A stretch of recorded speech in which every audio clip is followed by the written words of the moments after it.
नमस्कार दोस्तों, मेरा नाम है सोहन यादव और मुझे आप देख रहे हैं मेरे YouTube चैनल फेमस इंग्लिश पर। दोस्तों, क्या आप महंगे इंग्लिश स्पोकन कोर्सेज करके थक चुके हैं? अगर हाँ, ये वीडियो आपके लिए है, क्योंकि दोस्तों मैं आज आपके लिए लाया हूँ बहुत ही इम्पोर्टेंट स्पोकन इंग्लिश की वीडियो। जी हाँ दोस्तों, ये वीडियो बहुत ही इम्पोर्टेंट है, ख़ासकर उन सभी के लिए जो कि बेसिक से एकदम शुरुआत से एकदम जीरो से इंग्लिश को पढ़ना लिखना और बोलना चाहते हैं। देखिए, पढ़ना लिखना तो आपको बहुत ही आसानी से आ जाएगा, क्योंकि मैं उन पर है ना वीडियोज़ ऑलरेडी बना चुका हूँ। प्रोनाउंसिएशन के रूल्स है ना, सभी मैंने आपको प्लेलिस्ट बना के वीडियोज़ चैनल पे ऑलरेडी डली हुई हैं, अपलोडेड हैं, तो आप उनको जाके देखिए, आपको इंग्लिश पढ़ना लिखना आ जाएगा।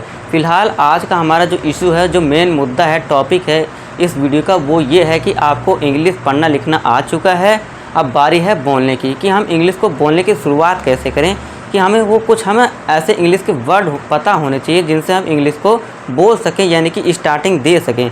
तो स्टार्टिंग देने के लिए हमें क्या होती है, कुछ वर्ड की ज़रूरत होती है कि हम इंग्लिश को बोलने की शुरुआत कर सकें, कि हम कैसे बोलना है। और हमें कई बार क्या होता है, हमें इंग्लिश है ना बोलने के लिए जब हम जाते हैं तो हम सोचते हैं इसको इंग्लिश में क्या बोलते हैं। हम हिंदी तो आती है, सभी को मातृभाषा है, लेकिन वो सोचते क्या है, हिंदी आ रही है, लेकिन इसका जो हिंदी मीनिंग है, हिंदी मीनिंग का इसका इंग्लिश मीनिंग क्या होगा, इंग्लिश का हमें पता ही नहीं होता। तो वहीं पे हम अटक जाते हैं और इंग्लिश नहीं बोल पाते। तो आज की इस वीडियो में आपके लिए लाया हूँ इंपॉर्टेंट इंग्लिश के वर्ड, यानी कि आप इनको बोल सकते हैं, बहुत ही इंपॉर्टेंट वोकैबलरी जो कि आपको हेल्प करेंगे इंग्लिश की शुरुआत करने में, इंग्लिश को बोलने में। तो मैं आपको दो टेबल पढ़ाऊँगा, टेबल नंबर 1 और टेबल नंबर 2, जिनकी हेल्प से आप इंग्लिश बोल और पढ़ पाएंगे। ठीक है दोस्तों, वो भी अच्छे से बोल पाएंगे, ये नहीं कि आप अटक जाएंगे। ठीक है दोस्तों, मतलब आप ये बोल सकते हैं कि आपकी आज से इंग्लिश की है ना एक नींव बनेगी, एक बेसिक क्लास है ये, और बहुत ही इंपॉर्टेंट है। चलिए हम इसको एक एक करके पढ़ते हैं। देखिए, सबसे पहले हम बात करते हैं टेबल नंबर 1 की। मैंने आपको बताया जैसे कि स्टार्टिंग में टेबल नंबर 1 और टेबल नंबर 2 हम पढ़ेंगे, तो बारी आती है टेबल नंबर 1 पढ़ने की। चलिए इसको हम पढ़ते हैं। देखिए, पहला टेबल नंबर क्या है। देखिए दोस्तों, ध्यान से देखिए, टेबल को ज़रा एनालाइज कीजिए। ये देखिए, अब देखिए दोस्तों, आपको क्या करना है, ऐसे पढ़ना है। ठीक है दोस्तों, आई माई मी, आपको ऐसे नहीं पढ़ना है, आपको हमेशा ऐसे पढ़ना है। ठीक है दोस्तों, ऐसे, ये करेक्ट है, ऐसे मत पढ़ना, याद करना। ठीक है दोस्तों, आपको क्या करना है, देखिए दोस्तों टेबल को मैं चलिए पहले आपको पढ़ा देता हूँ, फिर आपको बताता हूँ। ठीक है दोस्तों, देखिए सबसे पहला वर्ड है आई। आई देखिए दोस्तों, अपने आप में एक इंग्लिश अल्फ़ाबेट का लेटर है, और ये अपने आप में एक वर्ड भी है। जी हाँ दोस्तों, इसका मीनिंग है। इसका मीनिंग क्या है, इसको देखिए दोस्तों, सबसे पहले इसका प्रोनाउंसिएशन यानी कि उच्चारण के लिए इसको आई पढ़ते हैं। इसको आई मत पढ़ना, गलत हो जाएगा, आई पढ़ते हैं। और इसका हिंदी मीनिंग क्या होता है, मैं होता है। ठीक है दोस्तों, और देखिए दोस्तों, आपको देखिए इसका मीनिंग अभी फ़िलहाल याद कर लीजिए। आपको क्या करना है, जैसे जैसे मैं आपको इसको पढ़ा रहा हूँ, वैसे वैसे आपको इसका हिंदी मीनिंग याद रखिए, और इसका प्रोनाउंसिएशन यानी कि उच्चारण देखिए कि कैसे होता है। ठीक है दोस्तों, फिर नेक्स्ट वर्ड है हमारा माय। इसको क्या पढ़ते हैं, कैसे पढ़ते हैं, माय, और इसका हिंदी मीनिंग क्या है, मेरा, मेरी या फिर मेरे। आप मेरे भी बोल सकते हैं, तीनों में से एक भी, कुछ भी इसका। देखिए दोस्तों, तीनों में से आप कुछ भी बोल सकते हैं। इसका जो इंग्लिश में है, इसको कैसे बोलेंगे, माय से बोलेंगे। अगर आपको बोलना है मेरा, तो इसको इंग्लिश में बोलेंगे आप माय। फिर देखिए नेक्स्ट शब्द है, नेक्स्ट वर्ड है हमारा मी। इसको क्या बोलते हैं, मी, यानी कि मुझे। फिर देखिए, अब नेक्स्ट पर आ जाइए, नेक्स्ट लाइन पे अब है यू, YOU। यू, इसको क्या पढ़ते हैं, आप या फिर तुम्हें। इसका मीनिंग क्या दोस्तों, ये तुम्हें भी होता है, ये ध्यान देना है। ठीक है दोस्तों, तुम्हें। फिर देखिए नेक्स्ट हमारा योर, योर यानी कि आपका। फिर नेक्स्ट है यू। यू का मतलब भी दोस्तों क्या होता है, आपको। अब दोस्तों, आप यहाँ एक डाउट आ सकता है कि यहाँ भी यू था और यहाँ भी यू आ गया, तो फिलहाल के लिए आप बस इतना याद रखिए, इसका मीनिंग याद रखिए, आपको या फिर तुम्हें। इसके ऊपर जल्द मैं डिटेल वीडियो लाऊंगा कि ये यहाँ यू और यहाँ यू, ये दो क्यों। ठीक है दोस्तों, फिलहाल आप इस पर ध्यान मत दीजिए, फिलहाल आप मीनिंग याद रखिए। फिर नेक्स्ट देखिए वी का मतलब होता है हम। इसे आवर नहीं पढ़ते, इसका करेक्ट प्रोनाउंसिएशन क्या होता है, आर। आर का मतलब होता है हमारा। फिर नेक्स्ट है अस, यानी कि हमें, अस, हमें। फिर नेक्स्ट है दे, THEY, दे यानी कि वे। फिर है नेक्स्ट देयर, यानी कि उनका, देयर, उनका। फिर नेक्स्ट है देम, देम यानी कि उन्हें, देम, उन्हें। फिर नेक्स्ट है ही देखिए दोस्तों, ये जो है लड़कों के लिए यूज होता है, यानी कि बॉयज़ के लिए ये आपको ध्यान देना है, ठीक है दोस्तों। ही यानी कि वह यानी लड़कों के लिए यूज होता है जब हम किसी लड़के की बात करते हैं। फिर नेक्स्ट देखिए हिज यानी कि उसका। फिर नेक्स्ट हिम उसे। अब नेक्स्ट है दोस्तों सी। जैसे लड़कों के लिए हम क्या यूज करते हैं ही, वैसे ही लड़कियों के लिए सी का यूज करते हैं गर्ल्स के लिए, ठीक है दोस्तों। ये आपको ध्यान देना है, यहाँ मैं ब्रैकेट में लिख भी दे रहा हूँ ताकि आपको याद रहे। GIRL सी गर्ल, ठीक है दोस्तों। फिर नेक्स्ट है हर यानी कि उसकी। फिर नेक्स्ट है हर उससे। अब नेक्स्ट देखिए दोस्तों टेबल नंबर 1 का लास्ट हमारा लाइन इट यानी कि ये है, इट्स इसका और इट इससे, ठीक है दोस्तों। तो आई होप दोस्तों आपको टेबल नंबर क्लियर हो गया होगा। आपको हमेशा याद रखना, इस तरह याद करना है, ऐसे नहीं याद करना। आई माई मी यू योर यू, इस तरह आपको याद करना है। बस आपको क्या करना है, कुछ नहीं, इसको रटना नहीं, बस आप इसका है ना, आप आसानी से नॉर्मल तरीके से आप इसका मीनिंग याद रखिए, माइंड में याद रखिए, भूलना नहीं है। मैं आपको आगे बताऊंगा इसको कैसे यूज करके आपको इंग्लिश बोलना है, कैसे सेंटेंस बनाना है, ठीक है दोस्तों। फिलहाल आप इसको लिखिए, फिर हम टेबल नंबर 2 को पढ़ेंगे। चलिए दोस्तों अब हम टेबल नंबर 2 को अच्छे से पढ़ लेते हैं। ध्यान से देखिए टेबल नंबर 2 क्या है, बहुत ही आसान है। अब देखिए दोस्तों हम कोई भी बात करते हैं है ना, वो क्या होती है, 3 प्रकार की होती है, यानी कि 3 प्रकार के हमारे टाइम होते हैं।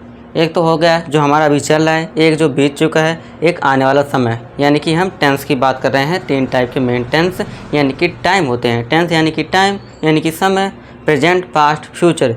तो उनको बताने के लिए हमें कौन कौन से वर्ड इंपॉर्टेंट है, चलिए उनको देखते हैं। हमें टाइम बताने के लिए भी यानी टेंस के है ना, टेंस के बारे में जो हम पढ़ते आ रहे हैं उनको बताने के लिए हमारे कुछ इंपॉर्टेंट वोकैबुलरी, इंपॉर्टेंट वर्ड्स होते हैं जो कि हमें जानना बहुत ही ज़रूरी है। चलिए उनको जान लेते हैं, फिर हम अच्छे से सेंटेंस बना पाएंगे। देखिए वो वर्ड कौन से हैं। पहला है प्रेजेंट के लिए, देखिए इज़, इसको क्या पढ़ते हैं, IS इज़ यानी कि है। अब पास्ट में क्या बोलते हैं इसे, पास्ट के लिए हम यूज करते हैं वज। इसे वाज मत पढ़ना, वज। देखिए जा के ऊपर बिंदी है, नुक्ता बिंदी, इसका मीनिंग क्या है, था। अब फ्यूचर के लिए क्या यूज करते हैं हम, विल बी का यूज करते हैं। होगा, होगी, होंगे, आप कुछ भी आप बोल सकते हैं, सबका मीनिंग एक ही है ना, English meaning, English word will be. अब नेक्स्ट देखिए एम, इसे क्या कहते हैं, एम हूँ, ये प्रेजेंट को बताने के लिए यूज होता है। फिर नेक्स्ट है वर, वेरे मत पढ़ने से, वर यानी कि थे, फ्यूचर में विल भी ही रहेगा, वही आपको याद रखना है बस, ठीक है दोस्तों।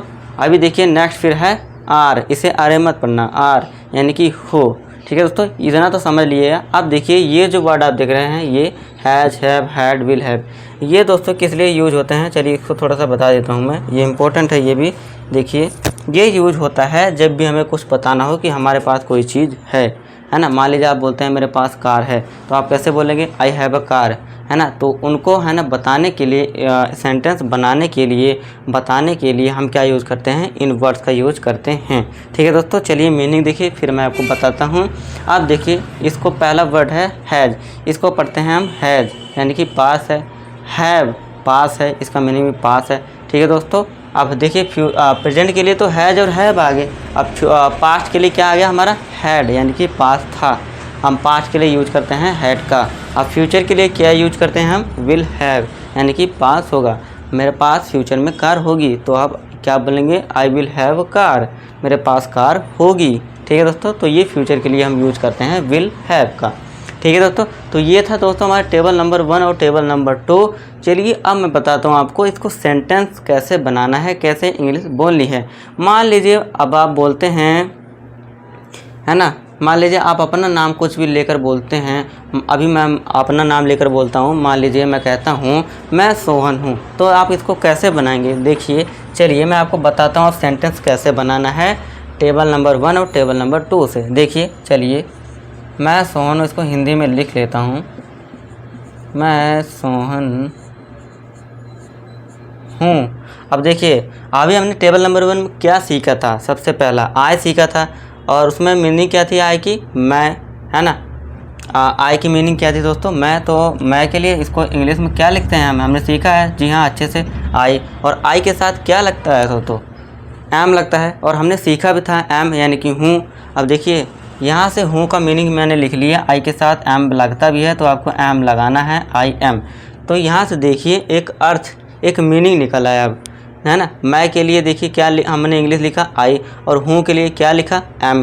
तो यहाँ से मीनिंग क्या निकल रहा है, मैं हूँ, यानी कि आप कुछ हैं। अब क्या हैं आप, वहाँ आप अपना जोड़ दीजिए कुछ भी। मान लीजिए आप पुलिस वाले हैं, कुछ भी आप बोल सकते हैं। आप अपना नाम बताना चाहते हैं तो आप नाम लिख सकते हैं, नाम बोल सकते हैं। तो मैंने यहाँ नाम लिखा है, तो चलिए मैं अपना नाम लिख देता हूँ। तो ये हो गया आई एम सोहन, मैं सोहन हूँ। तो देखा दोस्तों, हमने सेंटेंस यहाँ पे एक बना लिया। तो ये है टेबल नंबर 1 और टेबल नंबर 2 का कमाल। तो आप ऐसे सेंटेंस बना सकते हैं टेबल नंबर 1 और टेबल नंबर 2 से। इसका देखिए एक मीनिंग निकल आया, अर्थ निकल आया, एक सेंटेंस बन गया। चलिए एक एग्जांपल हम और देख लेते हैं। मान लीजिए आप बोलते हैं अपने दोस्त से, मेरे पास कार है, ठीक है। चलिए मैं लिखता हूँ, मेरे पास कार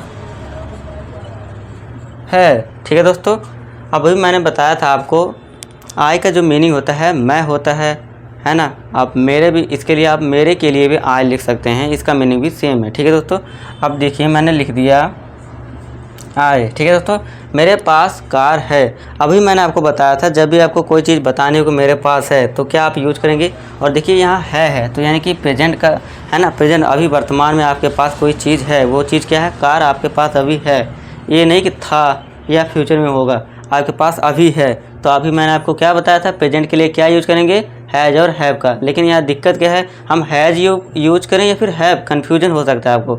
तो मैं आपको बता दूँ, हैज़ आपको सिंगुलर यानी जब चीज़ एक हो तब आपको हैज़ का यूज करना है, और जब आपके पास चीज़ें ज़्यादा हो, एक से ज़्यादा, 2, 3, 4, तब आपको हैव का यूज करना है। और यहाँ पे देखिए दोस्तों, एक अब देखिए हालांकि आई एक है, अब यहाँ पे एक अपवाद एक्सेप्शन है। आई के साथ हमेशा देखिए, आई अपने आप में एक प्लूरल सब्जेक्ट है, तो आपको इसके साथ हैज़ नहीं लगाना, हैव लगाना है, ये ध्यान देना है, ठीक है दोस्तों। तो आप यहाँ आई को आप एज अ प्लूरल मान के चलेंगे, और इसको क्या मानेंगे आप, इसके साथ क्या लगाएंगे, हैव लगाएंगे। तो चलिए मैं हैव लगा देता हूँ, क्यों, क्योंकि मेरे पास कार है। पास जहाँ भी आ जाए बस आपको क्या करना है, हैव लगा देना है, ठीक है। हैज़ हैव वाला कंसेप्ट, यानी कि कोई चीज़ पास में है, इस कंसेप्ट का आपको यूज करना है। अब देखिए मैंने लिख दिया, मेरे पास कार है, पास के लिए हैव लगा दिया, आई हैव। अब देखिए कार दोस्तों एक है, आप ए भी लिख सकते हैं, आप चाहे ए लिखें या ना लिखें चलेगा। अब देखिए आप क्या है, आपके पास कार है, जी हाँ, बस कार की स्पेलिंग लिख दीजिए, CAR। तो ये हो गया आई हैव अ कार, मेरे पास कार है। तो देखिए दोस्तों, ये सेंटेंस हमारा बन गया, कंप्लीट हो गया। और यहाँ पे एक अर्थ निकल आया, मीनिंग निकल गया। क्या निकल के आया मीनिंग, मेरे पास कार है, ये हो गया आई हैव अ कार, और ये सेंटेंस बन गया। तो देखा दोस्तों, टेबल नंबर 1 और टेबल नंबर 2 का कमाल। 2 सेंटेंस हमने बनाया, तो आप और भी सेंटेंस बना सकते हैं। अब मान लीजिए आपको बोलना हो मेरे पास कार थी, तो आप क्या बोलेंगे, आई हैड अ कार, यहाँ हैड लगा देंगे। अब मान लीजिए मेरे पास, आप बोलते हैं मेरे पास है ना बहुत बड़ी गाड़ी होगी, बहुत बड़ी कार होगी, मेरे पास बंगला होगा, घर होगा, तो आप कैसे बोलेंगे, I will have a car, I will have a house, है ना। आप कुछ भी जो भी आप फ्यूचर में करेंगे या फिर लेंगे, कोई भी चीज़ आपके पास होगी, तो आप विल हैव का यूज करके बस आगे बोल देंगे जो भी आपको चाहिए। तो आप इस तरह आप प्रैक्टिस कर सकते हैं। तो दोस्तों आशा करता हूँ आपको ये सभी समझ आया होगा, आप इसको नोट कर लीजिए, बहुत ही इंपॉर्टेंट है। मैं आने वाली वीडियोज़ में आपके लिए और भी प्रैक्टिस के लिए वीडियोज़ लाऊँगा। तो फिलहाल इस वीडियो के लिए आज के लिए इतना ही। चैनल को सब्सक्राइब और इस वीडियो को लाइक ज़रूर करें। और हाँ दोस्तों, इस वीडियो को अपने दोस्तों के साथ शेयर ज़रूर करें ताकि वो भी इंग्लिश सीख पाएँ। तो फिलहाल के लिए आज के लिए इतना ही, तब तक के लिए धन्यवाद, थैंक यू, नमस्कार।